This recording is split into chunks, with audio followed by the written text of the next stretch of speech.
Bonjour mes amis, vous allez bien aujourd'hui? Vous aimez les animaux? Connaissez-vous par exemple la tortue?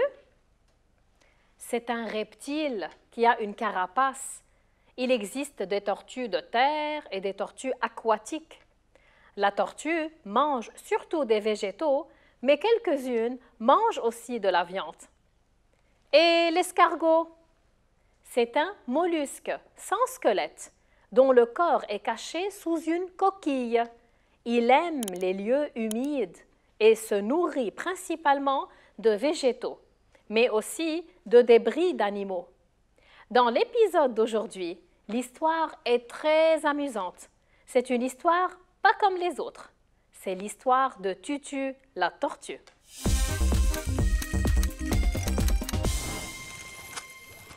Tutu la tortue. Tutu était une petite tortue. Elle faisait le tour du jardin plusieurs fois par jour et mangeait sa laitue. Elle se sentait souvent fatiguée parce que sa carapace était lourde. « J'aimerais tant être légère comme les autres animaux, » dit-elle un matin à Margot l'escargot. « Je voudrais aussi avoir une vraie maison à partager avec mes compagnons. »« Moi aussi, je porte ma maison sur mon dos.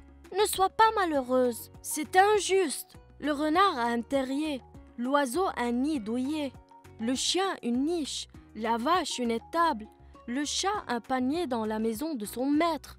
Ne te fâche pas, Tutu, comme moi. Tu peux faire le tour du monde, dormir sous les étoiles. Tu es toujours chez toi, puisque tu portes ta maison sur ton dos. » Consolée, Tutu regarde son gentil compagnon. La nuit, lorsque les étoiles illuminent le ciel, les deux amis se promènent sur un beau tapis de mousse, coquille contre carapace, puis s'endorment en rêvant de voyage. Quelle belle histoire! Qui sont les deux personnages de cette histoire? Comment s'appellent-ils? Il y a Tutu et Margot. Voulez-vous qu'on lise ensemble le texte? Il s'intitule « Tutu, la tortue ». Tutu était une petite tortue. Elle faisait le tour du jardin plusieurs fois par jour et mangeait sa laitue. Elle se sentait souvent fatiguée parce que sa carapace était lourde. « J'aimerais tant être légère comme les autres animaux, » dit-elle un matin à Margot l'escargot. « Je voudrais aussi avoir une vraie maison à partager avec mes compagnons. Moi aussi, je porte ma maison sur mon dos. Ne sois pas malheureuse. » Tutu est une tortue. Elle s'appelle Tutu. C'est son prénom. C'est un nom propre parce que c'est un prénom. Moi, je m'appelle Carole. C'est mon prénom. Carole est alors un nom propre. Connaissez-vous d'autres noms propres, par exemple? On va en trouver ensemble. Regardez. Liban, Léa et Patrick, Égypte, Maroc, Algérie, France, Italie, Espagne. Bravo! Vous allez en citer sûrement beaucoup d'autres. Ce sont les noms des pays, des villes, des personnes aussi. Lorsqu'on écrit des noms propres, il faut les commencer par une majuscule. De quoi se lamente Tutu? Vous vous rappelez? Qu'est-ce qui la dérange? Sa carapace, elle est lourde. Elle a envie de s'en débarrasser et de se sentir libre comme les autres animaux. Qui la console? Margot, l'escargot. Elle lui dit qu'elle aussi, elle a une coquille sur son dos et qu'elle n'est donc pas la seule à porter sa maison là où elle va. Remarquez, quand elle dit « J'aimerais tant être légère comme les autres animaux », dit-elle un matin à Margot l'escargot. Pourquoi Margot est écrit en majuscule au milieu de la phrase? Parce que, bravo, c'est le prénom de l'escargot. C'est donc un nom propre, très bien. Et les autres noms, est-ce que ce sont des noms propres ou bien comment on les appelle? des noms communs. Bravo. Regardez par exemple, quand je dis ici, Tutu était une petite tortue, elle faisait le tour du jardin plusieurs fois par jour et mangeait sa laitue.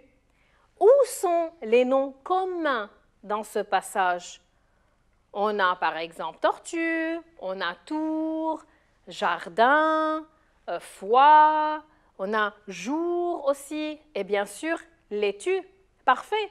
Ce sont donc des noms communs, c'est-à-dire des noms d'objets, d'animaux, de métiers ou bien même de sentiments. On les écrit alors en minuscules. Remarquez par exemple les exemples que je vous ai préparés. Une table, une caméra, le médecin, la chaleur, un chien, l'amour, un élève ou bien mon bras. Ce sont tous des noms communs. Bravo. Voyons ensemble la suite de l'histoire. C'est injuste. Le renard a un terrier, l'oiseau un nid douillet, le chien une niche, la vache une étable, le chat un panier dans la maison de son maître. Pourquoi Tutu ressent de l'injustice? Car les autres animaux ont des habitats et elle habite sa carapace qu'elle porte tout le temps sur le dos. Quels sont les animaux que Tutu cite? Et est-ce que vous vous rappelez de leur habitat? On va voir. Le renard, il vit dans un terrier, très bien. L'oiseau, dans un nid. Ensuite, il y a le chien qui vit dans une niche. La vache qui vit dans une étable. Et finalement, le chat qui vit dans un panier. Lisons maintenant la suite de l'histoire. Ne te fâche pas, Tutu. Comme moi, tu peux faire le tour du monde, dormir sous les étoiles. Tu es toujours chez toi, puisque tu portes ta maison sur ton dos. Consolé, Tutu regarde son gentil compagnon. La nuit, lorsque les étoiles illuminent le ciel, les deux amis se promènent sur le beau tapis de mousse, coquille contre carapace, puis s'endorment en rêvant de voyage. Que pensez-vous de la réponse de Margot? C'est une très bonne idée. L'idée d'avoir sa maison sur le dos leur permet d'aller se promener sans se soucier du temps ni du lieu, puisqu'ils sont toujours chez eux, c'est-à-dire tout le temps, sans arrêt. Et comment l'histoire se termine-t-elle? Finalement, les deux animaux sortent se promener la nuit sous le ciel éclairé par les étoiles, puis, lorsqu'ils ont sommeil, ils s'endorment paisiblement. Et vous, vous trouvez que Margot a raison? Moi aussi, je trouve qu'elle a raison. Avez-vous aimé la fin de l'histoire? Oui, c'est une fin heureuse, paisible.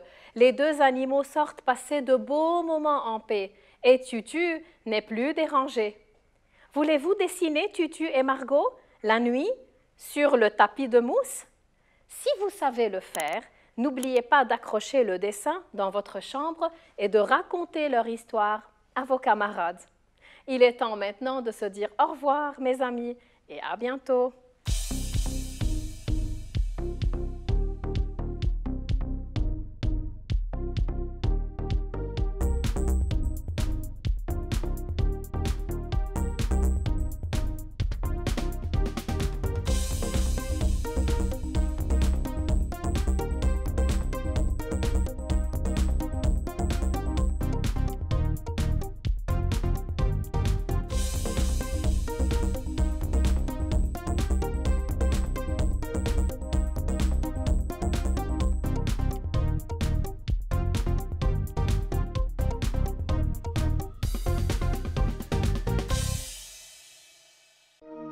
لمشاهدة المزيد من الحلقات زوروا سات7 بلس.